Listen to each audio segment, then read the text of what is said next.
So let's go ahead and combine 4 cups of flour, 1.5 tablespoon of baking powder, 1 teaspoon salt, and 2 tablespoons sugar.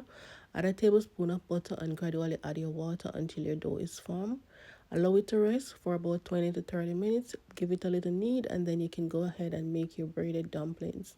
These went so well with my escovitch saltfish, and you don't have to braid it this long. Braid it to the size that you want. However, one of this is enough for one person. All right, go ahead and impress your friend this Easter with these beautiful dumplings. To test my oil, I just add a piece of dough to make sure my oil is not too hot, and then I fry them until they're golden brown on both sides.